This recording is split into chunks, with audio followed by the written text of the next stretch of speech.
সমস্ত ব্যক্তিরা বাতিলকে বিশ্বাস করে নিয়েছে, আল্লাহ বলছেন তারা ক্ষতিগ্রস্ত হয়ে গেল। আল্লাহ রাব্বুল আলামিন সূরাতুল আনকাবুতের 52 নম্বর আয়াতে বলছেন, কুল কাফা বিল্লাহ, আল্লাহ রাব্বুল আলামিন বলছেন, কুল কাফা বিল্লাহি বাইনি ওয়া বাইনাকুম শাহীদান ইয়ালামু মা ফিস সামাওয়াতি ওয়াল আরদ ওয়াল্লাযীনা আমানু বিল বাতিল ওয়া কাফারু বিল্লাহ উলাইকা হুমুল খাসিরুন। জোরে বলুন আল্লাহু আকবার। আল্লাহ রাব্বুল আলামিন বলেন, যারা বাতিলের প্রতি ঈমান আনে, তাহলে ঈমান বাতিলের প্রতি আনা হয়।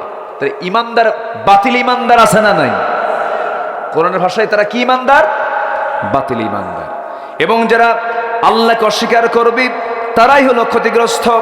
নাম্বার 10, সর্বশেষ যে পয়েন্ট আমি বলতে চাই, পার্থিব জীবনের স্বার্থে ঈমানের পর কুফরিকে প্রাধান্য যারা দেবে, অর্থাৎ যারা ঈমানকে দুনিয়ার কাছে বিক্রি করে ফেলবে, এমন লোক বুঝি পাবনাতে নাই? আসতে বলবেন না, আছে না নাই?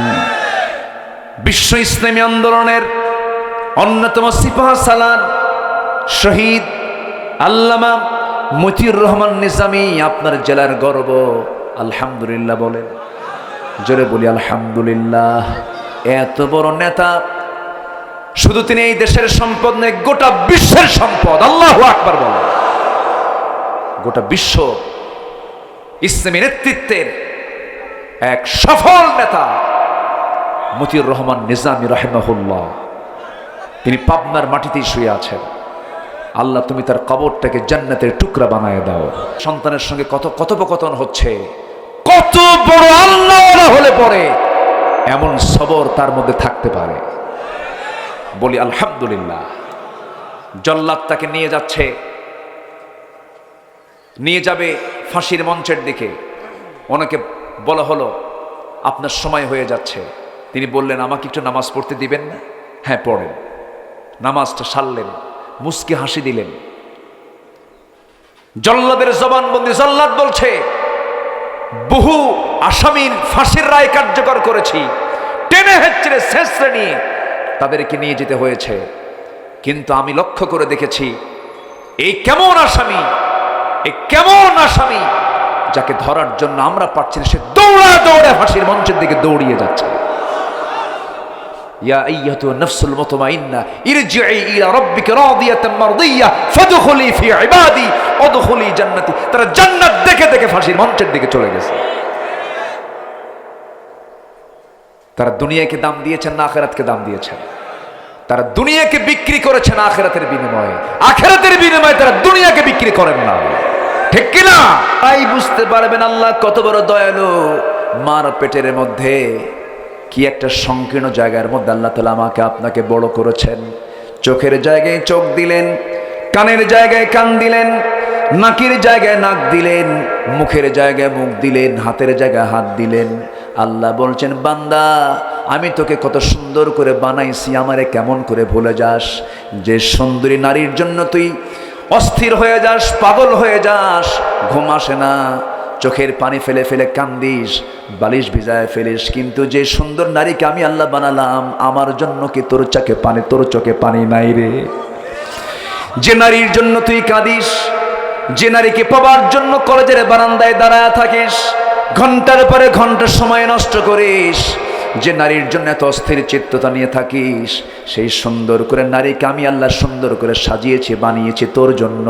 অতএব সেই নারীর জন্য যতটুকু কাঁদবি, তার জন্য আমার জন্য বেশি করে কাঁদবি রে বান্দা। আল্লাহু আকবার বলে। আল্লাহ রাব্বুল আলামিন জন্মদান করেছেন আমাকে আপনাকে, মার পেট থেকে তিনি পৃথিবীতে পাঠিয়ে দিয়েছেন। কি সুন্দর তার ডেলিভারি পদ্ধতি। এই পৃথিবীতে মানুষ ছাড়া যত প্রাণী আছে, সমস্ত প্রাণীও তো ডেলিভারি হয়। কোন প্রাণীর ডেলিভারির সময় কি সিজার লাগে নাকি? আসতে বলুন, সিজার লাগে নাকি? কুকুরের সিজার লাগে, সিগালের সিজার লাগে, কোন প্রাণীর সিজার লাগে না, কিন্তু মানুষের মানুষের লাগে কিনা বলেন? দাদির সময় কি লাগতো নাকি? বড় দাদির সময় লাগতো নাকি? ভাবির সময় লাগে, ভাবির সময় লাগে, লাগে না লাগায়? আচ্ছা, আপনারা কি কোনোদিন শুনছেন ডাক্তারের বইয়ের সিজার করা লাগছে? ডাক্তারের বইয়ের সিজার লাগে না। হুজুরের বাড়িতে কোনোদিন মিলাদ হয় না। কি কথা কি বোঝা গেল? হুজুর নতুন বাড়ি করলো মিলাদ দেয় না, জানে যে এই কোনো কাম না, বুঝলে? ডাক্তারের বইয়ের সিজার লাগে না, হুজুরের বাড়িতে মিলাদ লাগে না। পীরের বউ কখনো মুরিদ হয় না, জানে আমার পীর কত নাম্বার লুচ্চা, ঠিক কিনা?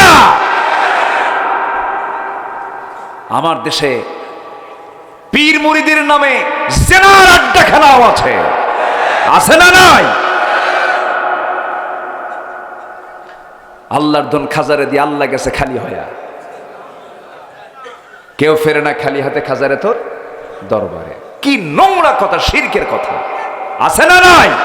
আচ্ছা,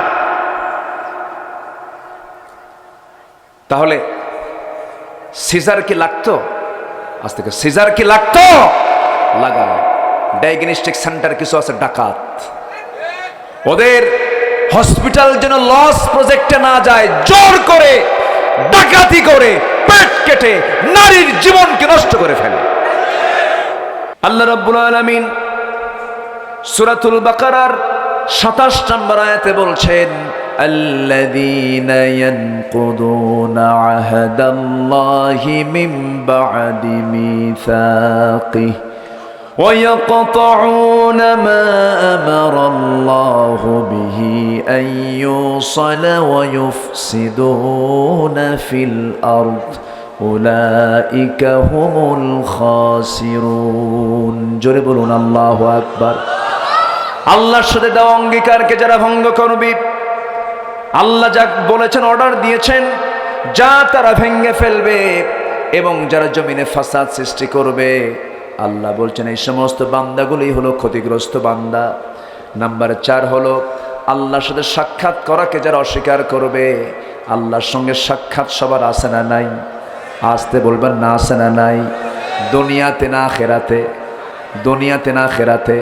আল্লাহর সঙ্গে বান্দার সাক্ষাৎ হয়ে যাবে সেদিন। কারো হবে সুসাক্ষাৎ, কারো জন্য হবে বড় বিপদেরই কারণ হয়ে যাবে, যে জাহান্নামে যাবে, এটাও সাক্ষাৎ হবে, কিন্তু জাহান্নাম সে পেয়ে যাবে। আল্লাহ বলছেন সেই সমস্ত বান্দার জন্য বড় ক্ষতি। قد خسر الذين كذبوا بلقاء الله حتى إذا جاءتهم الساعة بغتة قالوا يا حسرتنا على ما فرطنا فيها।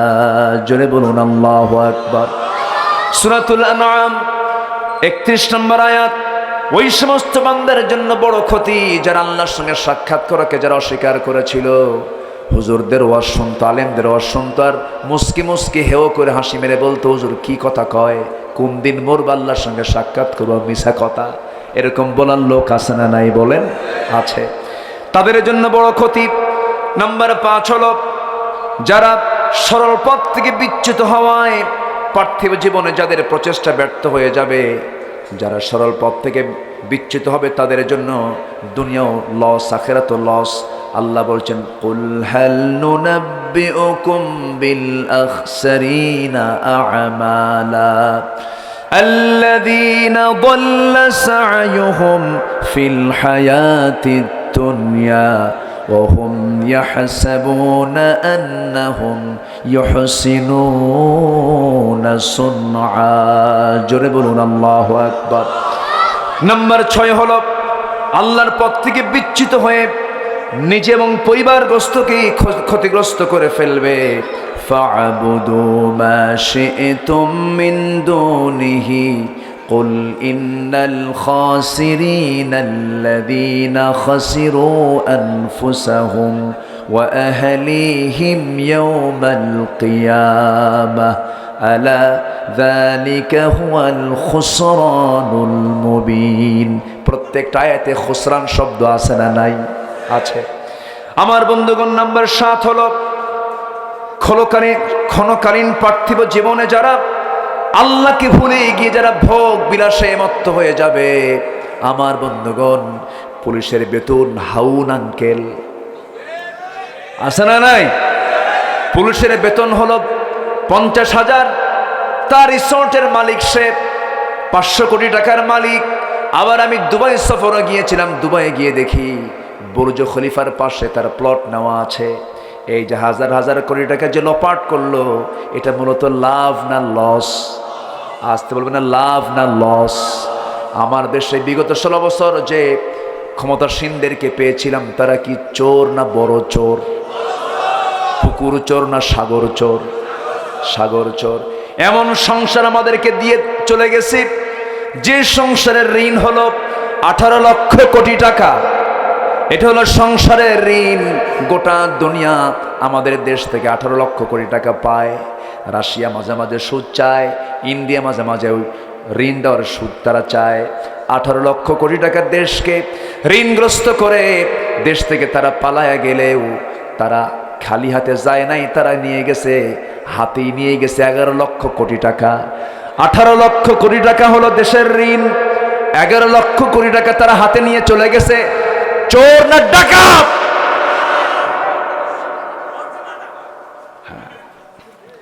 আমার বন্ধুগণ, কিন্তু মূলত আল্লাহর ভাষায় এটা লাভ না লস? লাভ না লস? পুরাই লস। আরেকজন ওয়াজ মেরে দিছে পিছন থেকে। আমার বন্ধুগণ, নাম্বার 8 হলো সত্যের পথে ঈমান না আনা, সৎ কর্ম না করা। এই কাজগুলো যারা করবে না তাদের জন্য লস।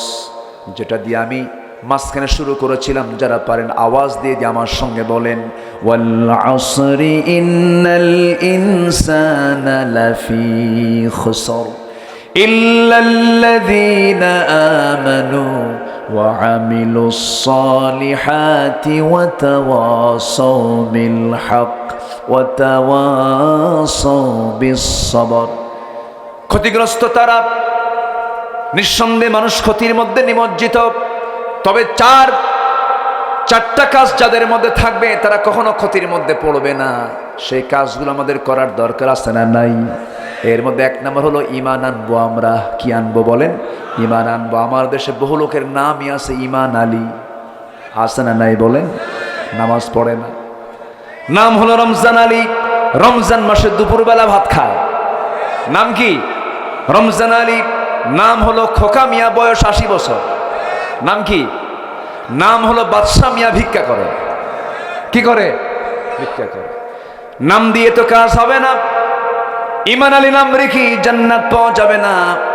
সলিমউদ্দিনের ছেলে কলিমউদ্দিন নাম দিয়া জান্নাত পাওয়া যাবে না। জান্নাত পাবার জন্য মুসলমান পিতার সন্তান হলেই মুসলমান হওয়া যায় না। জান্নাত পাওয়ার জন্য এমন বংশ পরিচয় দিয়ে যদি জান্নাত পাওয়া যেত, আমার নবীর আপন চাচা আবু তালেব জান্নাত পেয়ে যেত। আমার বন্ধুগণ, যদি বাবার পরিচয় দিয়ে সন্তান জান্নাত পেত, নূহের ছেলে কেনান জান্নাত পেয়ে যেত। যদি সন্তানের পরিচয় দিয়ে বাপ যদি জান্নাত পেয়ে যেত, ইব্রাহিমের বাবা আজর জান্নাত পেয়ে যেত। জান্নাত পাবে কি নাই? আসতে বলবেন না, কি নাই? ঈমান না আনা মানে হলো লস। ঈমান না আনা মানে কি? লস। ঈমান হলো সবচাইতে বড় পুঁজি। পৃথিবীর ইতিহাসে বর্তমান দুনিয়াতে সবচেয়ে ধনীর তালিকায় যারা আছে, এর মধ্যে একজন হলো বিল গেটস।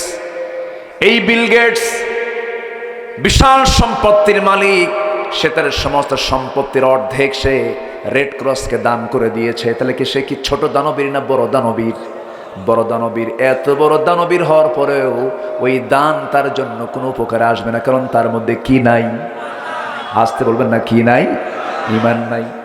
ঈমান থাকতে হবে। ঈমান সবচেয়ে বড় পুঁজি। লাভবান হওয়ার জন্য 1 নম্বর পুঁজি কি?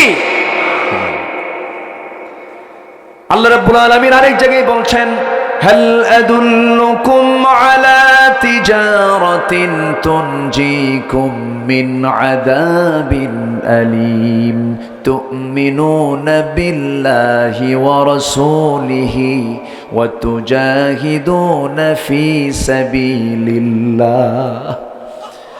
আমি কি তোমাদের কেমন একটা ব্যবসার কথা বলবো, ব্যবসার কথা বললে পরে মানুষের মধ্যে আগ্রহ কমে না বাড়ে?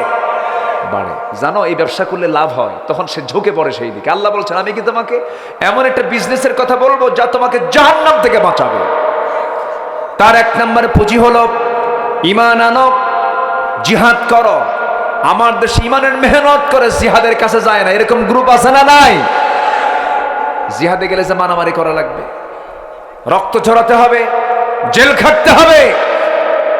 ইমানদার তাকে বলে যারা মসজিদে নামাজ পড়ে ময়দানে জিহাদে ঝাঁপিয়ে পড়ে।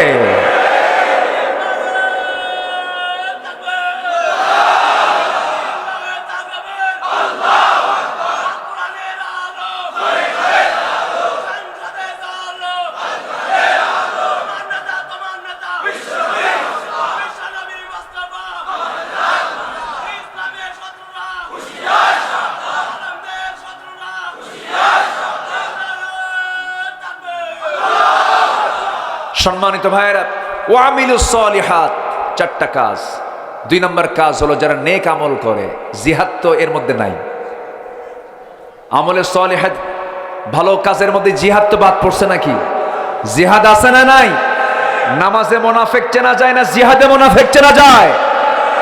মুনাফিক নামাজ পড়ে না, শেষ কাতার না প্রথম কাতার? প্রথম কাতার। কি কোন আপনি? ওদের সুরত তো জিব্রাইল ফেল। মুনাফিকের চেহারা কিন্তু খুব সুন্দর হয়। মুনাফিকি করতে, ধোঁকাবাজি করতে সুন্দর চেহারা লাগে, ঠিক কিনা? এরকম মুনাফিক আছে না নাই? সালমান এফ রহমান দাড়িটা দেখছেন? এর আগে দাড়িটা কি সাদা ধবধবা, একদম ফকফকা চেহারা। মনে হয় জিব্রাইল হয়ে আর দুনিয়াতে আসছে একদম। সুরতে জিব্রাইল আর সিরাতে শয়তান, ঠিক কিনা? সুরতে জিব্রাইল, সিরাতে শয়তান। সম্মানিত ভাইয়েরা, সম্মানিত বন্ধুগণ, আল জিহাদু মাদিন ইলা ইয়াউমিল কিয়ামাহ। জিহাদ কিয়ামত পর্যন্ত চলবে। জিহাদ না হলে কি আজকে এই পরিস্থিতি আসতো? আসতো? জিহাদ মানে হলো চেষ্টা করা, চূড়ান্ত মুজাহাদা করা, কোন লক্ষ্যে পৌঁছার জন্য প্রয়োজনে বুকের তাজা প্রাণ ঢেলে দেওয়া। এটার নাম হলো জিহাদ ফি সাবিলিল্লাহ। আমরা কার পথে লড়াই করব? কার পথে লড়াই করব? সম্মানিত ভাইয়েরা, পৃথিবীতে যত ভালো কাজ আছে, ওয়ামিলুস সলিহাত, পৃথিবীতে যত নেক আমল আছে, এর মধ্যে সবচেয়ে বড় নেক আমল হলো যে বান্দা মানুষের উপকারের জন্য পাশে দাঁড়ায়। আমার দেশের সবচেয়ে বড় কাজ ছিল হলো জালিম শক্তিকে হটিয়ে দেওয়া। এর জন্য যারা কাজ করেছে তারাই সবচেয়ে বড় নেক আমল করেছে। যারা জীবন দিয়েছে, শহীদের পথ তারা পেয়ে গেছে। সম্মানিত ভাইয়েরা, ওয়াতাওয়াসাউ বিল হক ওয়াতাওয়াসাউ বিস সাবর। পরস্পরে হকের দাওয়াত দেওয়া। হক আছে যেখানে, বাতিল নাই সেখানে, আর বাতিল আছে যেখানে, হক নাই সেখানে। হক এবং বাতিল কখনো এক হতে, আল্লাহ বলছেন ওয়ালা তালবিসুল হাক্কা বিল বাতিল। আল্লাহু আকবার। সম্মানিত ভাইয়েরা, নাম্বার 8 আমি শেষ করে দেব। চলবে? আলোচনা চলো। হুজুর মরুক।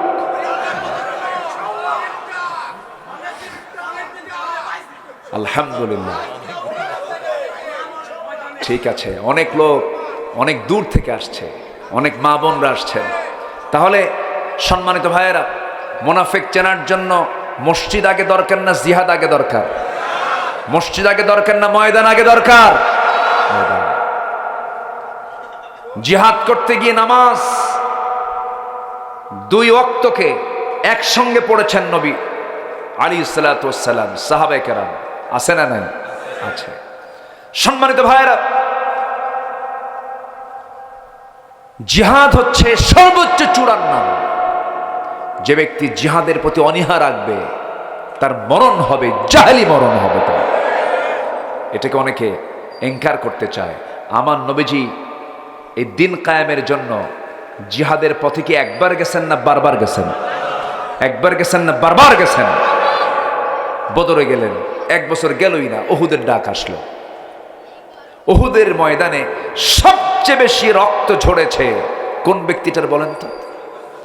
মুহাম্মদ সাল্লাল্লাহু। তাহলে নবীজি কি সাহাবীদের সামনে ছিলেন না পিছনে ছিলেন? আমার দেশে কিছু দল আছে, নেতা অনলাইন ভার্চুয়াল করে, আছে না নাই?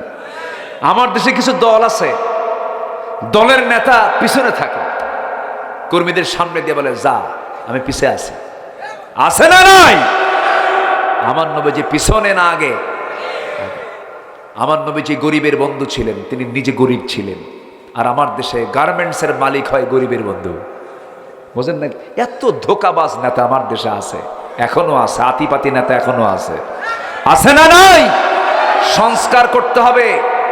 ঢাকা ইউনিভার্সিটিতে তোফাজ্জলকে যারা হত্যা করেছে, ওই সন্ত্রাসীদের দৃষ্টান্তমূলক বিচার হওয়া দরকার। এই কুষ্টিয়াতে আবরার ফাহাদের বাড়ি, কুষ্টিয়া না, কুমারখালীতে বাড়ি। আবরার ফাহাদকে যারা হত্যা করেছে, ওদের প্রেতাত্মারাই ঢাবিতে আবার তারা রক্ত ঝরিয়েছে, তোফাজ্জলকে হত্যা করেছে।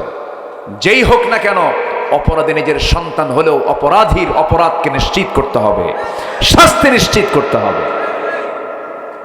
সম্মানিত ভাইয়েরা, সম্মানিত বন্ধুগণ, আমার নবীজি বদরে গেছেন, ওহুদে গেছেন, রক্তাক্ত হয়েছেন ওহুদে। কে না জানেন কথাগুলো। নবীজি নিজে সামনে দাঁড়িয়ে বলেন, সাহাবীরা সবাই তোমরা নির্দিষ্ট জায়গায় দাঁড়িয়ে যাও, এবং যুদ্ধের প্রস্তুতি নিচ্ছেন। সেই দিন আমার নবীর হাতে তসবিহ না তরবারি? তসবিহ না তরবারি? নবীর গায়ে যুদ্ধের পোশাক, মাথায় পাগড়ি, টুপি না হেলমেট? রসুলকে একটু দেখেন তো স্বপ্নে, রসুলকে একটু কল্পনায় দেখেন তো। উহুদের ময়দানে আমার নবীজি ঘোড়ায় চড়েছেন, হাতে তরবারি নিয়েছেন, লৌহ বর্ম পরিধান করেছেন, বর্ষা হাতে নিয়েছেন, কিছু সামান খাবার হাতে নিয়েছেন, শুষ্ক কিছু খাবার নিয়েছেন। আমার নবীজি 3000 সৈন্যের বিরুদ্ধে 1000 সাহাবী নিরওনা করেছেন। 300 জন মুনাফিক বের হয়ে গেছে।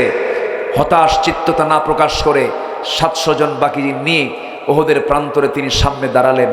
যুদ্ধের বিজয় হয়ে গেছে প্রায়, কিন্তু আমার নবীর কিছু আদেশকে ভুলবশত একটু না মানার কারণে একটা চিকন গলি পদ্মের রসুলকে টার্গেট করে একটা অতর্কিত হামলা যখন শুরু হয়ে গেল, রসুল অস্ত্রশূন্য ছিলেন, সাহাবীরা কিছু অস্ত্রশূন্য হয়ে পড়েছিলেন, হাতে অস্ত্র ছিল না। ওই সময় রসুলকে তারা টার্গেট করে বৃষ্টির মতো তীর মারা শুরু করেছে।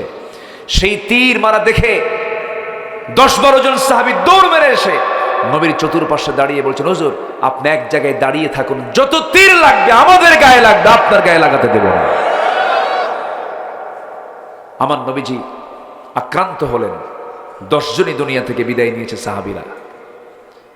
দাজ্জাল রাদিয়াল্লাহু তাআলা আনহু নামে এক সাহাবী রসুলকে জড়িয়ে ধরলেন। সিরাত গ্রন্থে এসেছে তার পিঠে এত পরিমাণ তীর এসে লেগেছিল, 70 থেকে 80টা তীর বিদ্ধ হওয়ার দাগ ফুটে উঠেছে। উনি শাহাদত বরণ করলেন। আমার নবীজি একাকী পড়ে গেলেন। কাফেরদের একটা টিম, ইবনে কাইমিয়া নামে একজন কাফের, হাতের মধ্যে পাথর নিয়ে নবীজির মাথা বরাবর একটা পাথর মেরে দিল। নবীজির মাথায় লাগলো, ফিঙ্কি দিয়ে রক্ত পড়া শুরু হয়ে গেল। হেলমেট লোহা দিয়ে বানানো, হেলমেটের চিকন একটা ফলা ছিল, লোহার মতো ফলা, চিকন ফলা গিয়ে নবীজির শক্ত কপালের হাড়ের মধ্যে গেঁথে গেল। আরেকটা আঘাত গাল বরাবর মারা হলো, শিরস্ত্রাণের আঘাত এসে লাগলো, শিরস্ত্রাণের চিকন লোহা নবীজির গালের মধ্যে বিদ্ধ হয়ে গেল। আর একটা পাথর যখন মারল মুখ বরাবর, সামনের সুন্দর দুটি দাঁত ভেঙ্গে পড়ে গেল।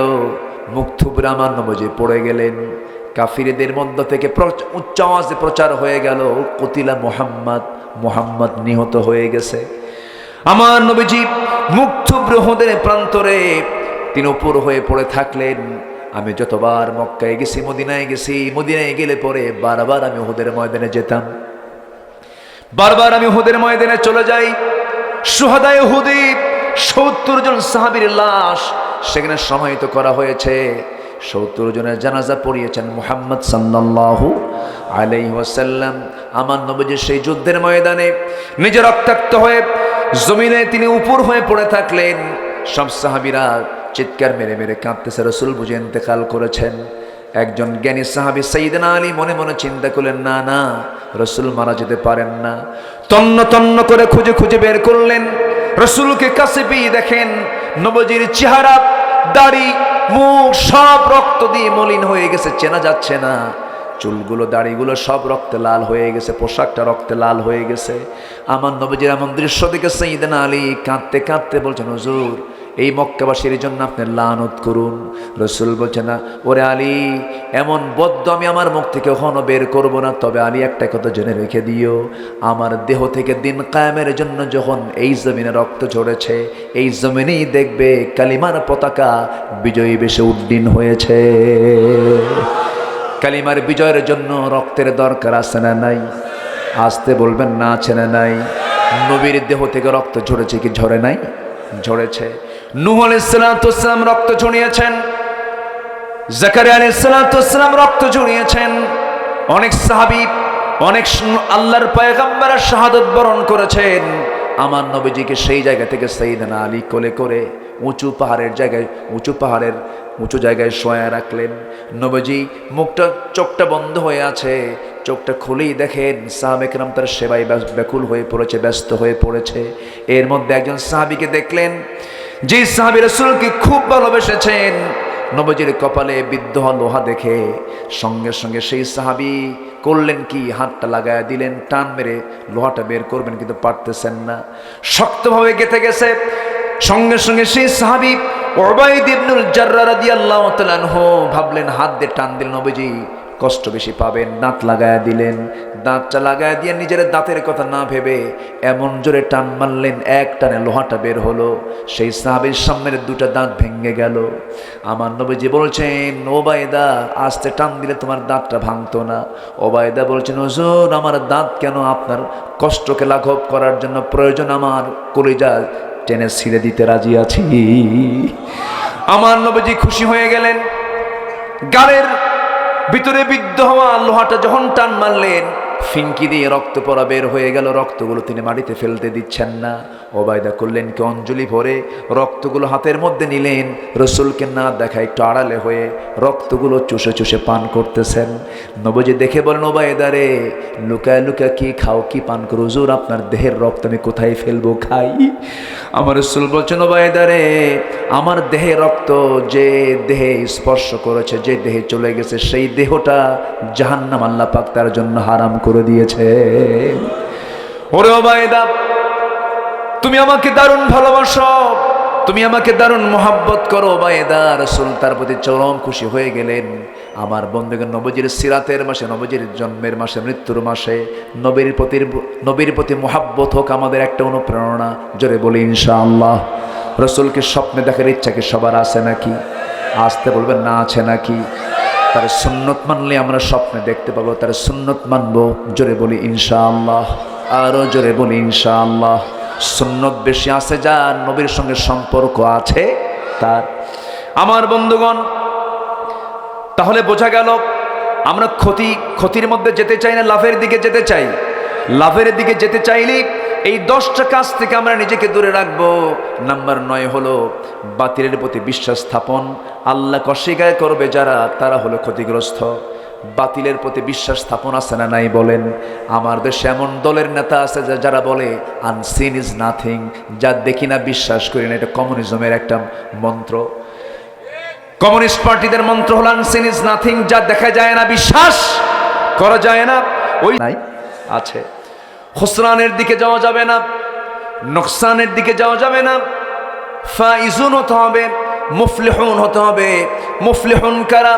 قد أفلح المؤمنون الذين هم في صلاتهم خاشعون والذين هم عن اللغو معرضون والذين هم للزكاة فاعلون والذين هم لفروجهم حافظون। সফল তো তারা যারা নামাজটাকে সুন্দর করে আদায় করে, যারা যাকাতটা ঠিক মতো আদায় করে, যারা জিব্বার লাগাম লাগায়, বেহুদা বাজে কোনো কথা মুখ থেকে বের করে না। এবং যারা লজ্জাস্থানের যারা হেফাজত করে, এরপর আল্লাহ বলছেন ওয়াল্লাযীনা হুম লিআমানাতিহিম ওয়া আহদিহিম রাউন, যারা আমানত ঠিক রাখে, যারা ওয়াদা ঠিক রাখে। আমানতদারিতাটা কি? যেমন বউয়ের কাছে স্বামী হলো আমানত, স্বামীর কাছে বউ হলো আমানত। স্ত্রীর যে যৌবন সেটা উজাড় করবে স্বামীর কাছে, স্বামীর যৌবন উজাড় করবে স্ত্রীর কাছে। কিছু কিছু মহিলা আছে স্বামীর কাছে যৌবন না দিয়া আরেকজনের কাছে যৌবন দেয়, এমন বউ বুঝি পাবনা জেলায় নাই? কব কথা কব, বলবো বলবো বলবো। আবার কিছু স্বামী আছে বউকে সুন্দর করে পরপুরুষকে দেখাতে খুব পছন্দ করে, আছে না? নিজের বউটা একটু সুন্দর দেখতে, সুন্দর দেখতে, চামড়াটা সাদা, নাকটাই একটু উঁচা প্রশস্ত, কপাল চেহারাটা সুন্দর, চুলগুলো বড় বড়। কিন্তু এই যে সুন্দর চেহারা, সুন্দর যৌবন, একমাত্র ওই মেয়েকে দেখবে তার স্বামী, পৃথিবীর কোনো পুরুষ তার দেখা জায়েজ নাই। এটা কে বলে দিয়েছেন? কিন্তু কিছু পুরুষ আছে, কিছু স্বামী আছে বউকে দেখায় বেড়ায়, আসে না নাই? R1 কি একটা হুন্ডা আছে নাকি? R1 5, হ্যাঁ এখন 5 6 আসছে নাকি? ওই দেখেন 6ও আসছে, সব জানে তো। R1 5, তার R1 5-এ প্যাসেঞ্জার পিছনে বসে আর ড্রাইভার সামনে বসে। তো ড্রাইভারের সিট আর প্যাসেঞ্জারের সিট উঁচা কোনটা বেশি? প্যাসেঞ্জারের। প্যাসেঞ্জারের সিটটা হলো উঁচা আর ড্রাইভারের সিটটা হলো নিচু। তো ড্রাইভার তো স্বামী, বউ হলো প্যাসেঞ্জার। তো বউ থাকে দোতলায় আর স্বামী থাকে নিচতলায়। গোটা পাবনা টেবুনিয়া টু মুজাহিদ ক্লাব, ওইদিকে গাছপাড়া, বুঝতেছেন চিনি না আমি? আচ্ছা, গোটা শহর একেবারে একটা মানে মোহরা দিল। এবং সে R1 5-এর আবার যে হাওয়া বের হয় ওটাকে কি কয়? স্যালেঞ্জার আউট, বিকট আওয়াজ, মানে আমি যাচ্ছি, হয়ে যাচ্ছে একটা কিছু, আছে না নাই? বেহায়া হলে যা হয়। গোটা শহর ঘুরে বেড়ালো, বুঝালো আমার বউ একখান। ওই যে একজন কইছে মাল, দেখে যখন নাউজুবিল্লাহ। কিন্তু মেয়েদের দাম কি এরকম? মেয়েদের দাম আছে না নাই? কিন্তু মেয়েদেরকে যারা পণ্য সামগ্রী বানায় তারা হলো চরিত্রহীন লম্পট। মার পায়ের নিচে জান্নাত রেখে দিয়েছেন কে? আল্লাহ তাআলা। অনেক মা বোন মাহফিলে আসছেন, একটু বলা দরকার। সম্মানিত ভাইয়েরা, সারাদিন হুন্ডায় ঘোরায়া সন্ধ্যার দিকে চলে আসলো হার্ডিন্স ব্রিজের পাশে, লালন শাহ সেতুর পাশে, পারমাণবিক চুল্লির ঠিক 3টার কর্নারে, 4টা, আচ্ছা একটা বাড়ছে মনে হয়। আচ্ছা, দাঁড়ায়া বউকে বলল একটু দাঁড়াও তো, চুলটা সাজাও, কপালটা সাজাও, ঠোঁটটা সাজাও, চেহারাটা সাজাও, অর্ধলগ্ন করে সুন্দর একখান একেবারে iPhone 16 Pro ছবি একখান তুললো, ম্যাক্স না কি ট্যাক্স আল্লাহ জানে, তুইলা ছবিটা সুন্দর করে আরো সুন্দর ডিজাইন করে ফেসবুকে পোস্ট করে লিখতেছে, প্রিয় ভাইয়েরা আসুন সবাই মিলে আমার বউটাকে জামাতের সাথে দেখি। জোরে কোন নাউজুবিল্লাহ। আছে না নাই? এটা কি আমানত রক্ষা না আমানত ভঙ্গ? ভঙ্গ করা। আবার মোবাইল তো আছেই, Messenger, imo, line, viva, WhatsApp, TikTok, Teletalk না কি টেলিগ্রাম। আচ্ছা, গ্রামে আসছে এখন। আচ্ছা, এই যে মাধ্যমগুলো, রাত 1টা বাজলেই কিছু কিছু যুবক আছে খুব ব্যস্ত হয়ে পড়ে, তাহাজ্জুদের নিয়তে বসে, আছে না নাই? দেখলো সারা রাত ধরে চ্যাটিং চলছে। কি চলছে? চ্যাটিং, হাত টানতেছে। এই হাত একদিন সাক্ষী দেবে কার কাছে? ওয়াতাশহাদু আরজুলুহুম, আছে না? আছে না নাই? আল ইয়াওমা নাখতিমু আলা আফওয়াহিম ওয়া তাশহাদু আরজুলুহুম বিমা কানু ইয়াকসিবুন। হাত সাক্ষী দেবে, পা সাক্ষী দেবে কোন হাতে তুমি চ্যাটিং করেছো। হাই আপু, ও বাবু। দেখছেন, আমি শুধু পারি, এ দেখি আপনারা বেশি পারেন। আর এগুলো করা যাবে না। হ্যাঁ, যুবকরা, এগুলো নোংরা কাজ, এগুলো কইরো না, লাভ নাই। Loss project. কি প্রজেক্ট? শুধু লস না, মহালস। মহালস। আজকে তো লস প্রজেক্ট নিয়ে আলোচনা করলাম। এই লসে যাওয়া যাবে না। ওই যে বিকেলবেলা গ্রামের মধ্যে কিছু কি বলে, কিছু হোটেল তৈরি হয়েছে, ওটাকে কি বলে, রিসোর্ট। রিসোর্ট তৈরি হয়েছে এরকম বাঁশের খুঁটি দিয়া পানির মধ্যে। ওখানে কি যায় এখন? আল্লাহর ওলি বসে।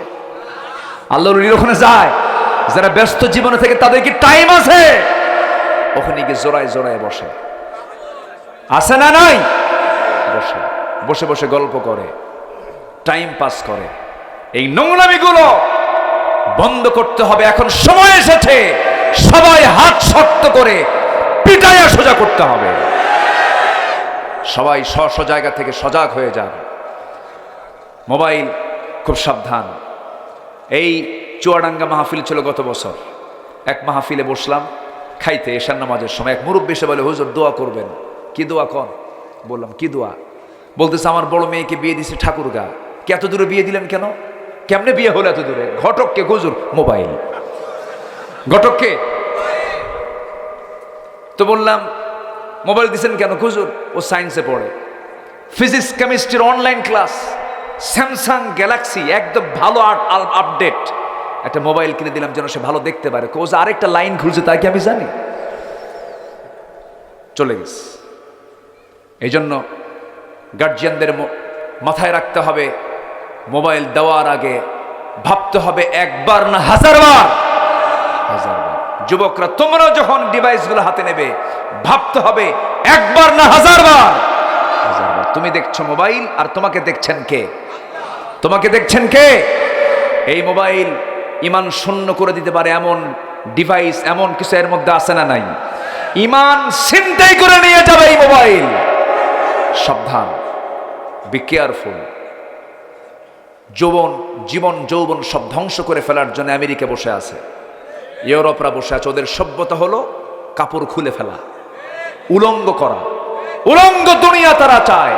আর মুসলমান সম্মান সম্ভ্রম মানুষের রক্ষা করার জন্য গোটা শরীরকে ঢেকে দিতে চায়। আমরা উলঙ্গ হতে চাই না ঢেকে দিতে চাই? ঢেকে দিতে চাই। আসুন যৌবনকে কন্ট্রোল করি। যুবকরা, নোংরা পথে পা দিবা না, মজা পাবা। যৌবনকে কন্ট্রোল করবে। বিয়ে করবা পিছনের দরজা দিয়ে না সামনের দরজা দিয়া? আসতে কয়, সামনের দরজা দিয়ে যাবা, পিছনে এদিকে এরকম করবেন না। লুকোচুরি করে লাভ নাই, এগুলো চোর। এগুলো কি বলেন? চোর। এগুলো করবেন না। সামনে বাবার কাছে গিয়ে বলবেন, অথবা বাবাকে পাঠায় দিবেন। ব্যাস, বাবা পাঠায় দিয়ে বাবা বলে ফেলবে, প্রস্তাব দিয়ে ফেলবে। আবার কিছু বাপ আছে, ছেলে যদি বিয়ে করতে চায়, বাপ কয় নিজের পায়ে দাঁড়া। কি খুশি দেখেন, বিয়ে করবে ওরা নিজের পায়ে। ও কি অন্যের পায়ে দাঁড়ায় আছে? কিছু বাপ আছে বেকুব, ছেলে বলতেছে বিয়ে করাও, এর মানে কি? বিয়ে না করলে বাপকে গুনাহগার হতে হবে। বিয়ে করানো উচিত। আজকের সমাজে বেপর্দার পরিবেশ কম না বেশি? যে সমাজে বেপর্দার পরিবেশ বেশি, সেই জায়গায় ইমান ছিনতাই করার সম্ভাবনা কম না বেশি? বেশি। এই জন্য বিয়েটা অবশ্যই জরুরি জিনিস। বিয়ে করবেন আপনি, আর আপনার বরকত দিবেন কে? আপনার বরকত দিবেন কে? যে ছেলে বেশি বিয়াড়া, ওরকে সাইজ করার জন্য কি দরকার? বিয়ে করলে বইয়ের চাইতে ঠিক করার মানুষ আর পৃথিবীতে কেউ নাই, যদি সে আসলেই মানুষ হতে চায়। বউকে ভয় লাগে না? দেখছেন, লাগেই তো। বিয়ে করছে তো, হ্যাঁ, বউ ভয় লাগে না? বউকে ভয় লাগে না? লাগে তো, লাগে। এই যে ওনাকেও যদি বলুন, উনিও বলবেন হ্যাঁ লাগে। বউকে ভয় করে না এমন কোনো স্বামী নাই। ভয়, বউয়ের ব্যাপারে ভয় নাই যার, সংসার নাই তার। কি ঠিক আছে না? বউ যদি একবার খেপে ওঠে, স্বামী কয়বার যে মাফ চাই, শোনো মাফ চাই, আছে কিনা বলেন, আছে কিনা? মাফ চাই, ভয় করে। কারণ মেয়েরা সোজা হারে না বাঁকা হারে? বাঁকা হারে। একবার যদি বাঁকা হয়, যদি কয় গেলাম বাপের বাড়ি, থামান কঠিন। দেখেন কি জোরে কয়, ঠিক মনে ঘটনা ঘটছিল মনে হয়। আল্লাহ পাক সবাইকে ইসলামী অনুশাসন মেনে চলার তৌফিক দান করুন। জোরে বলি আল্লাহুম্মা আমিন। যুবকরা স্কুলের বারান্দার সামনে যাবা না, মহিলা স্কুলের সামনে যাবা না, নোংরামি করবা না, মোবাইল চালাতে নিয়ে আল্লাহর কালাম শুনবা, ওয়াজ শুনবা, ভালো কিছু শুনবা, সময়টাকে ভালো কাজে ব্যয় করবে। তোমার এই সময় তোমাকে জান্নাতে নিয়ে চলে যাবে। এই ক্ষতিগ্রস্ততাগুলো থেকে আল্লাহ তাআলা আমাদেরকে বাঁচান, আমাদেরকে হেফাজত করেন। জোরে বলি আল্লাহুম্মা আমিন। এই আশীর্বাদ কামনা করে আমি আমার কথা মীর কামারি না, জি মীর কামারি, হ্যাঁ কি বললো? জালসা শেষ হয় ফজরও শুরু হবে। ও জালসাও শেষ হোক, ফজরও শুরু হোক, এ তো বক্তে মেরে ফেলার টার্গেট দেখতেছে। খুব সুন্দর বলি আলহামদুলিল্লাহ। এটা পাবনাকে মানায়, পাবনাবাসীর জন্য এটা মানায়। পাবনাতে রাত 3টাতেও মাহফিল হয়, 4টাও মাহফিল হয়। এটা ধৈর্য লাগে কিন্তু, বলি আলহামদুলিল্লাহ। অনেক সুন্দর। মাহফিলে বসা আগে দরকার না ধৈর্য আগে দরকার? বিয়া আগে দরকার না ধৈর্য আগে দরকার? যে স্বামী হবে, যার ধৈর্য নাই, ওর বউ থাকবে না, তালাক খাবে। খালি তালাক মারা আছে না? কিছু তালাক মারা স্বামী আছে না নাই? এক মহিলা সেদিন আমাকে ফোন দিয়ে বলে, হুজুর আমার স্বামীর জীবনে যে কত হাজার তালাক দিছে আল্লাহ জানে, হুজুর মাসলা দেন। আমি বললাম যে হাজার তালাক দিলে মাসলা কি দিব? আর কিছু আছে পুরুষ এরকম সাইজের, সারাক্ষণ মুখে তালাক শব্দ তুলে। মেজাজের ভারসাম্যহীন ব্যক্তি কখনো ইমানদার হতে পারে না। ইমানদার হবে হলো ধৈর্যের পিরামিড যে হতে পারবে, সে একমাত্র ইমানদার হতে পারবে। সম্মানিত ভাইয়েরা, সম্মানিত বন্ধুগণ, সফলতা এবং ব্যর্থতার সমন্বয়ক হলো ধৈর্য। সফলতাও থাকবে, ব্যর্থতাও থাকবে, এটা সমন্বয়ক হলো ধৈর্য। ধৈর্য থাকতে হবে। ধৈর্য আছে যার, ঈমান আছে তার। আমরা বসেছি কি সুন্দর ধৈর্যশীল হয়ে বসে আছি, বলি আলহামদুলিল্লাহ। আমাদের শেষ কাজ হবে কি আজকে বলেন তো? দোয়া করে এখান থেকে বিদায় নেব। জোরে বলি ইনশাআল্লাহ। সম্মানিত ভাইয়ের, এখন নাম্বার 2 আসেন। নাম্বার 2, ক্ষতিগ্রস্ত হবে কারা? সূরা আলে ইমরান আয়াত নাম্বার 85। আয়াত নাম্বার কত? 85। আমরা বাড়ি থেকে মিলাবো, একটু স্টাডি করব। অভিভাবক যারা আছেন, গার্জিয়ান যারা আছেন, সচেতন হব। আমাদের দেশ সাজানোর জন্য, দেশকে ঢেলে সাজানোর জন্য সবার আগে দেশকে যদি আমরা সামনের দিকে এগিয়ে নিতে চাই, সন্তানদের সিনার মধ্যে আগে তুলে দিতে হবে কোরআনে কারীম। সব গঠন করার আগে জাতি গঠন করার জন্য শিক্ষা ব্যবস্থাকে ঢেলে সাজানো হলো সময়ের সবচাইতে বড় দাবি। মাস 6 আগেও দেখেছেন স্কুল কলেজের শিক্ষকরা কেমন করে নাচানাচি শিখালো, দেখেন নাই?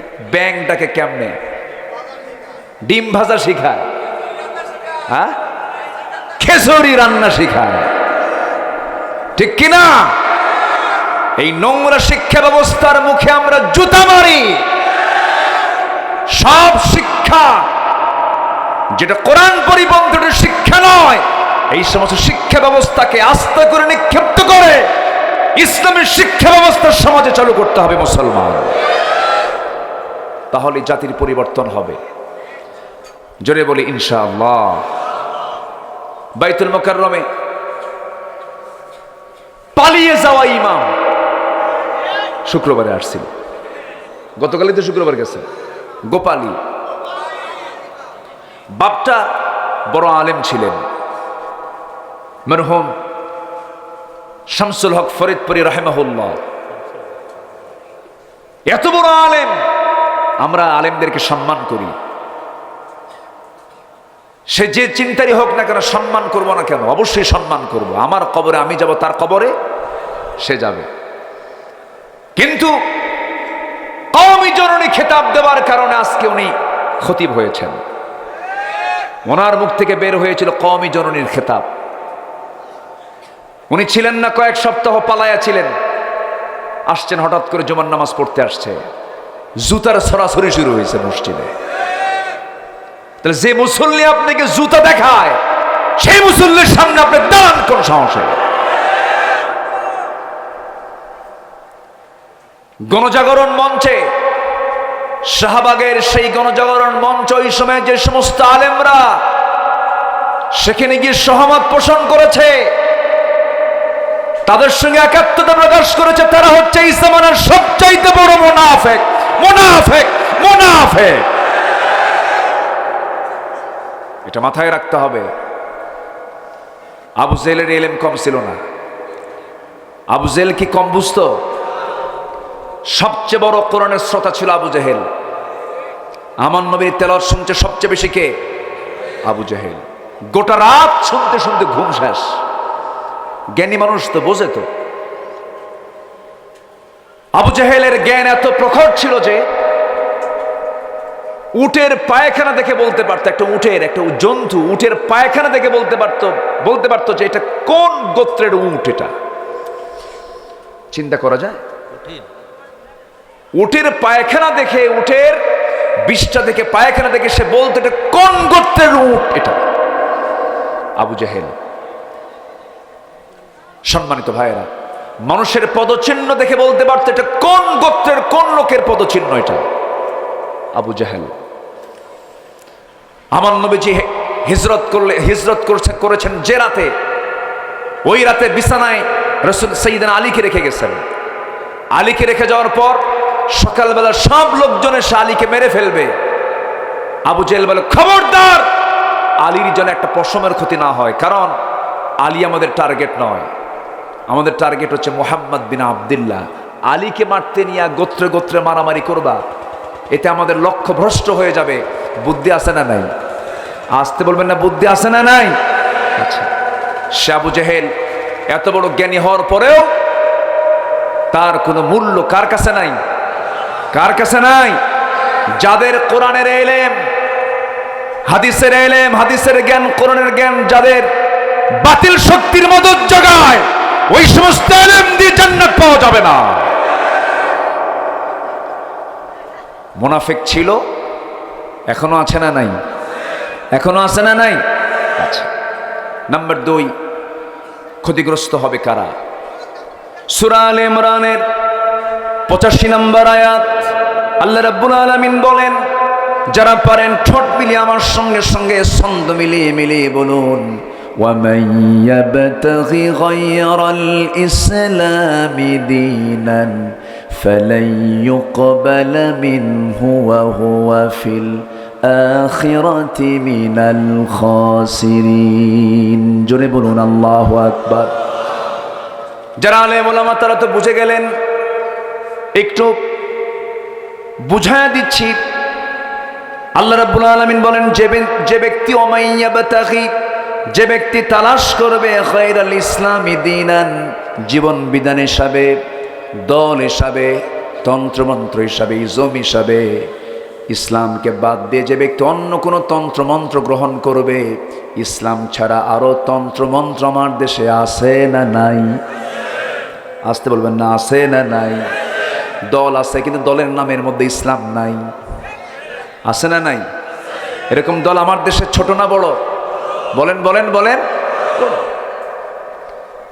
যে দলের নামের সাথে ইসলাম নাই, যে দলের ম্যানিফেস্টো ইসলাম নয়, জাতীয়তাবাদ, ধর্মনিরপেক্ষ মতবাদ, সমাজতন্ত্র, পুঁজিবাদ, এই যে সমস্ত মতবাদগুলো আছে, এগুলো সব ইহুদিরা তৈরি করেছে, খ্রিস্টানরা তৈরি করেছে, মানুষের তৈরি করা বিধান। আল্লাহ বলছেন, এই সমস্ত বিধানকে যারা গ্রহণ করবে আমার দেওয়া ইসলাম ছাড়া, আল্লাহ বলছেন ফালাই ইউকবালা মিনহু। আলেম উলামা যারা আছেন, লানে তাকিদ প্রয়োগ করা হলো। আল্লাহ রাব্বুল আলামিন লান শব্দ দিয়ে বুঝায় দিলেন, কখনো কয়েট ইম্পসিবল, তার কোন আমল আমি আল্লাহ রাব্বুল আলামিন কবুল করব না। তার নামাজ কবুল হবে না, রোজা কবুল হবে না, হজ কবুল হবে না, যাকাত কবুল হবে না, দান সদকা কবুল হবে না। তাহাজ্জুদ কবুল হবে না, জিকির আজগার কবুল হবে না। কেন কবুল হবে না? শুধু একটা বড় অপরাধ, সেটা হলো সে দল হিসাবে ইসলামকে বাদ দিয়া দুনিয়ার তৈরি করা দলকে সে গ্রহণ করেছে। কথা ক্লিয়ার? এই লোকটা লাভবান না ক্ষতিগ্রস্ত? লাভবান না ক্ষতিগ্রস্ত? আল্লাহ বলছেন যদি এই কাজটা করে, ওই যে খুসরান শব্দটা আসছে, আল্লাহ রাব্বুল আলামিন বলেন ওয়া হুয়া ফিল আখিরাতি মিনাল খাসিরিন। জোরে বলুন আল্লাহু আকবার। আমার দেশে ওলামা লীগ ছিল না? ওলামা লীগ ছিল কিনা বলেন? ওলামা লীগ, চিন্তা করেন। কি করব? অনেক রাত হয়ে যাচ্ছে, 11-12টা বাজতেছে, কি করি? চালাবো? জোরে বলি ইনশাআল্লাহ। একটা লোক নড়ছেন না, খুব ভালো লাগছে, আলহামদুলিল্লাহ। বলি আলহামদুলিল্লাহ। মাহফিলের সৌন্দর্য রক্ষার্থে কেউ নড়বেন না, একটু বসেন। আজকে নিয়ন্ত্রণ করতে পারছি না, কেন জানেন? মাঝখানে ফাঁকা তো, কোন দিক দিয়ে কে উঠলেও টের পাওয়া যাচ্ছে না। একটু বসেন। আচ্ছা ঠিক আছে, ঠিক আছে, উঠবি না নে, ঠিক আছে, আলহামদুলিল্লাহ। পাবনার ভাষার মধ্যে সৌন্দর্য আছে, বলি আলহামদুলিল্লাহ। খাবুল হয়তো মাহলুকে। হ্যাঁ, খুব সুন্দর, অনেক সুন্দর ভাষা আল্লাহ তাআলা আপনাদেরকে দিয়েছেন, বলি আলহামদুলিল্লাহ। নাম্বার 3, আল্লাহর সাথে যারা অঙ্গীকার ভঙ্গ করবে। আল্লাহর সঙ্গে ওয়াদা আছে না নাই? ওয়াদা করে আসছি দুনিয়াতে আসার পরে না আগে? মনে আছে না? কই মনে আছে? মনে আছে? কই? এখন কই নাই। মনে আছে? নাই। মনে কিন্তু নাই, কিন্তু ওয়াদা কিন্তু করে আসছি। কোরআন সাক্ষ্য দিচ্ছে। কোরআন কি মিথ্যা কথা কয়? আচ্ছা, মার পেটে আসছিলাম, যে মার পেটে ছিলাম, মনে আছে? দেখেন আছে, কয় মার পেটে ছিলাম, মনে আছে? আসলে কি মার পেটে ছিলাম না? মার পেটে ছিলাম, অবশ্যই ছিলাম। যেমন মনে নেই, তেমনি রূহের জগতে আমি ছিলাম, সাক্ষ্য দিয়েছি, আমার মনে নেই। কথা ক্লিয়ার? আমার বন্ধুগণ, সেই রূহের জগতে আমাকে প্রশ্ন করা হয়েছিল, আলাস্তু বিরাব্বিকুম ক্বালু বালা। আমি কি তোমার রব নই? হ্যাঁ তুমি আমার রব, হ্যাঁ তুমি আমার আইনদাতা, তুমি আমার বিধানদাতা, তুমি আমার একমাত্র উপাস্য। তোমার হুকুম ছাড়া, তোমার বিধান ছাড়া কোনো বিধান আমি মানব না। এই রুবুবিয়্যাতের স্বীকৃতি আমরা রূহের জগতে দিয়ে এসেছি। রূহের জগৎ থেকে আমরা চলে এসেছি মার পেটের জগতে। মার পেটের জগতে 9টা মাস আমাকে 24 ঘন্টা যিনি দেখেছেন, তিনি আমার কে? আসতে বলবেন না, তিনি আমার কে? আল্লাহ তাআলা আমাকে দেখেছেন। সেই জায়গায় পৃথিবীর কোনো খাবার পৌঁছে নাই, পৃথিবীর কোনো জুস দিয়েও কোনো কেউ উপকার করতে পারে নাই, পৃথিবীর কোনো ডাক্তার সেখানে কোনো ডাক্তারি করতে পারে নাই। মাল পেটের মধ্যে সকল সেবা শুশ্রূষা, সকল কিছুর একমাত্র যোগান যিনি দিয়েছেন, তিনি আমার কে? আল্লাহ তাআলা দিয়েছেন। এমন সুন্দর জায়গায় সুরক্ষিত রেখেছেন, যারা সন্তানের বাপ হয়েছেন, যারা সন্তানের মা হয়েছেন,